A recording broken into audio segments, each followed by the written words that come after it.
조선시대 어느 마을에 높은 벼슬을 지낸 고대감이 살았습니다. 고대감은 벼슬 자리에 있을 때는 근면성실했지요. 헌데 관직을 떠나고 나니 모든 것이 심심하고 허무하게 느껴지는 것이었습니다.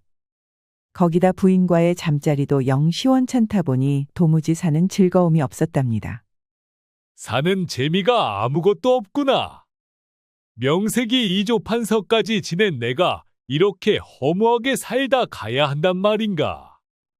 벼슬살이를 하며 큰 재물을 모은 고대감은 고래등 같은 기와집과 너른 전답이 전부 무료하기만 하였지요.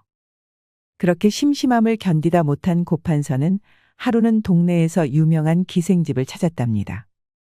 여봐라, 걔 아무도 없느냐. 여기 최고의 기생인 추월이가 있다고 해서 왔다. 추월이와 달을 보고 싶으니 어서 데려오도록 하라. 부르기가 무섭게 추월이가 나타났습니다. 고대감은 눈이 번쩍 뜨이는 것 같았답니다. 모습을 드러낸 추월이는 그야말로 천하절색이었답니다. 대감, 절 찾으셨습니까요? 아니, 네가 날 어찌 아느냐? 이조판서를 지낸 대감을 제가 어찌 모르겠습니까? 대감이 와주셔서 너무나도 기쁩니다. 이렇게 와주신 걸 영광으로 알고 모시겠습니다. 하하하, 그렇구나. 내가 그리도 좋으냐? 물론이다마다요. 이렇게 오늘 밤 판서 대감을 모시는 것이 꿈만 같습니다. 하하하, 나를 그리 알아주니 기분이 너무나 좋구나. 고대감은 사근사근 아양을 떠는 추월이가 너무도 좋아졌지요. 그래서 두둑한 돈주머니를 툭 하고 던졌답니다. 100냥이다. 오늘은 밤새도록 놀아보자꾸나. 자, 어디 있는 대로 모두 내오거라. 아니, 이런 거금을? 역시 배포가 사내다우십니다. 자, 어서 안으로 드시지요. 그리하여 고대감은 천하절색인 추월이와 밤이 새도록 놀아제꼈답니다. 술이 거나하게 오르자 고대감은 추월이를 눕히고 단숨에 올라탔지요.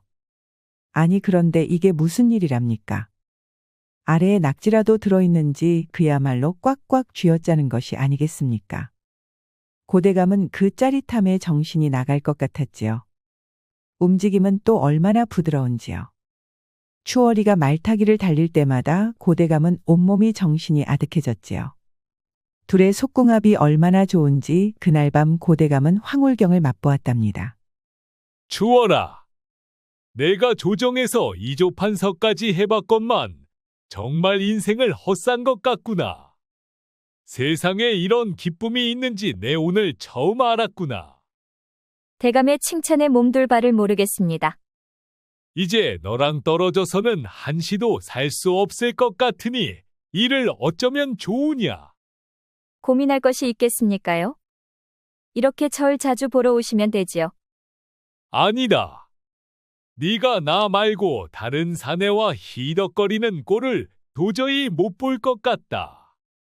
그러니 기생집에서 나와 이제부터 날 모시도록 하여라. 대감을 모시라니 그게 무슨 말씀인가요?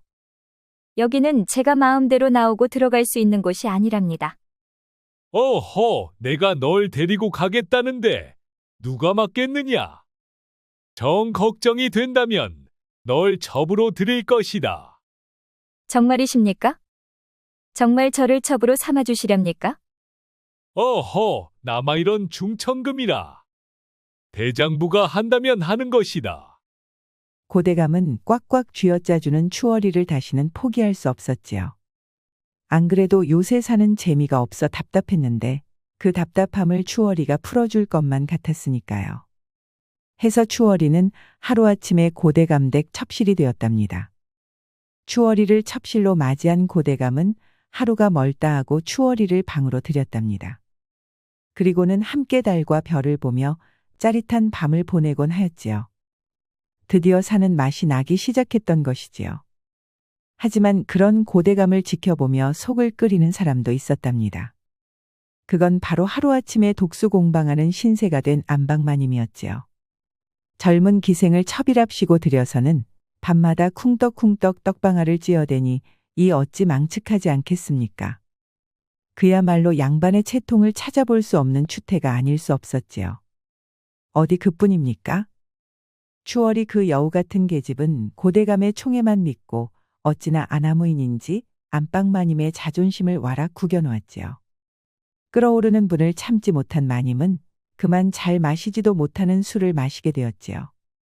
서방이라고 하나 있는 것이 밤만 되면 첩실에게 가버리니 이 어찌 마시지 않고 배기겠습니까?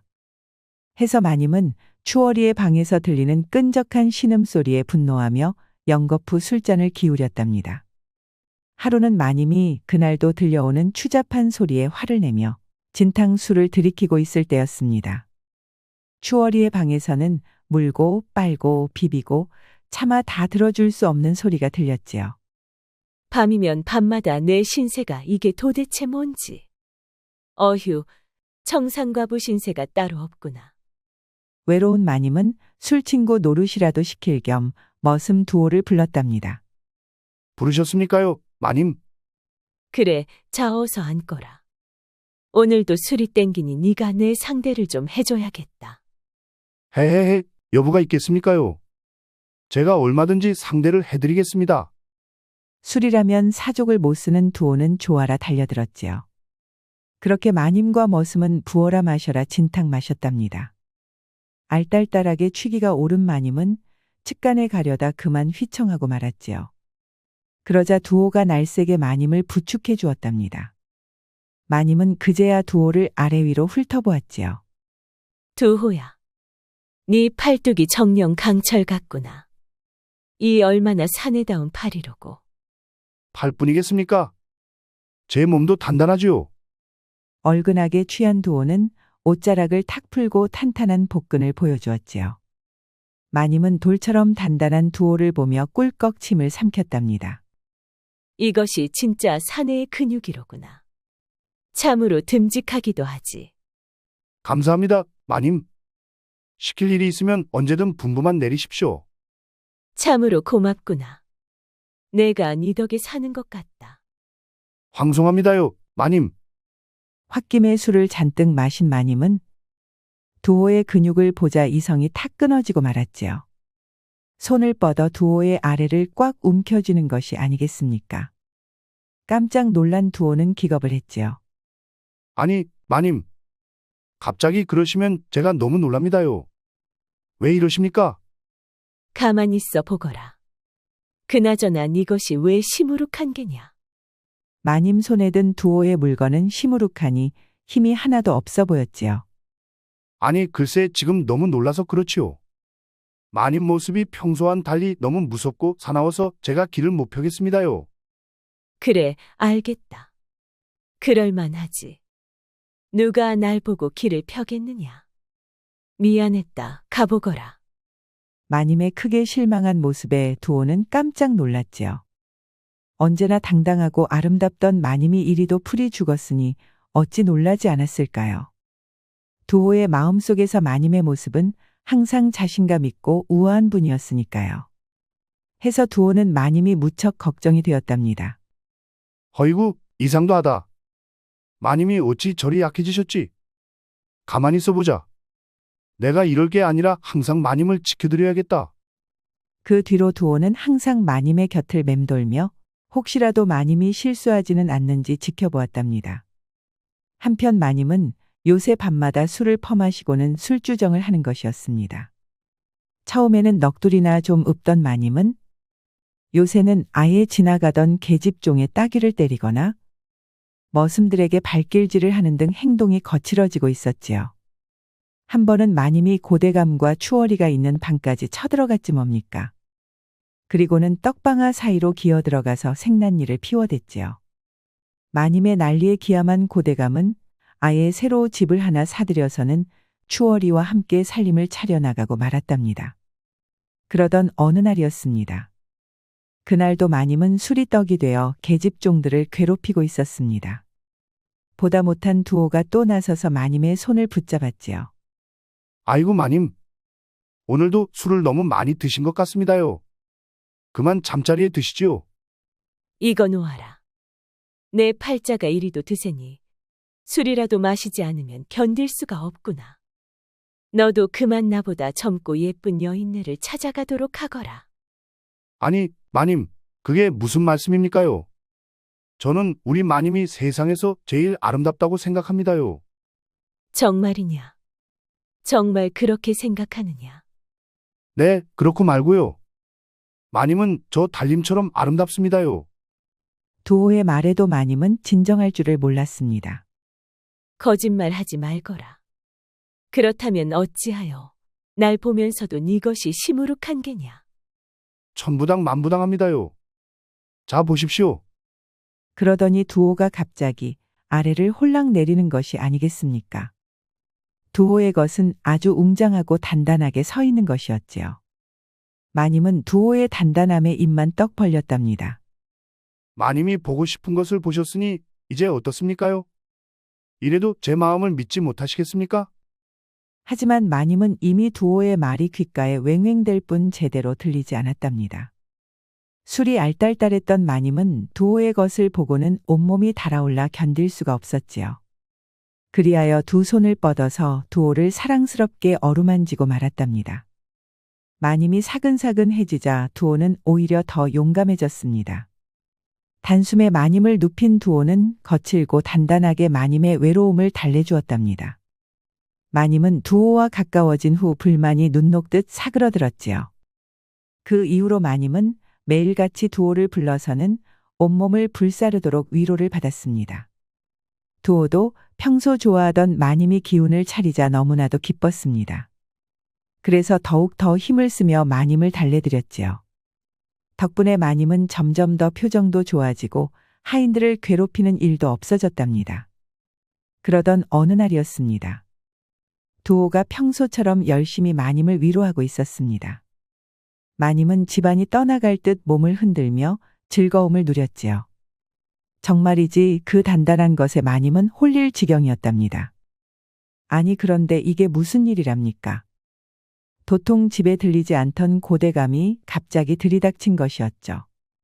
바깥에서 이리 오너라 하는 소리가 들리자 마님도 두호도 말 그대로 딱 얼어붙고 말았지요. 둘이 우왕좌왕하고 있는데 어느새 안방 바깥에서 고대감의 발자국 소리가 들리는 게 아니겠습니까? 두호는 옷도 다 못 챙겨 입고 후다닥 병풍 뒤로 몸을 숨겼습니다. 순간 고대감이 문을 드르륵 열었지요. 아니, 대감. 어쩐 일로 안방에 다 오셨어요? 어쩐 일은 어쩐 일이겠소. 요새 내가 부인한테 너무 소홀히 대한 것 같아 이렇게 위로하러 왔다오. 젊은 첩이랑 노시느라 제 생각이 들긴 하셨습니까? 어허, 내 미안해서 이렇게 오지 않았소. 부인도 그만 화 푸시오. 그러더니 오래간만에 부부의 정을 나누자며 휙휙 벗어던지는 것이 아니겠습니까? 마님은 기겁했지만 일단 찔리는 것이 있으니 잠자코 있었지요. 그렇게 고대감은 병풍 뒤에 두호가 있는 것도 모르고 마님과 일을 치렀답니다. 신나게 회포를 푼 고대감은 또 추월이를 보러 돌아가 버렸지요. 그제야 마님과 두호는 길게 한숨을 내쉬었답니다. 두호야. 대감이 가셨으니 이제 나와도 된다. 나와도 됩니까? 대감님께서 정말 가셨습니까? 그렇다마다. 너도 이제 나와서 옷매무새를 가다듬도록 하거라. 아이고, 10년 감수했습니다요. 그렇게 두호가 병풍 뒤로 나오려는데 갑자기 또 드르륵 하고 문이 열리는 것이 아니겠습니까? 간 줄 알았던 고대감이 다시 들어온 것이지요. 머슴과 마님은 또다시 놀라 자빠졌답니다.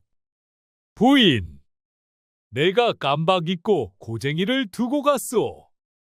이젠 고쟁이를 좀 가져가야겠소이다. 칠칠치 못하게 뭘 그런 걸 흘리십니까? 어서 가져가시지요. 화들짝 놀란 마님이 얼른 두호를 숨겼습니다. 다행히 대감은 두호를 보지 못했지요. 그런데 두리번 바닥을 뒤지던 고대감이 갑자기 고개를 갸우뚱하는 것이 아니겠습니까? 어호, 근데 좀 뭐가 이상하구려. 네, 또 무엇이 이상하십니까?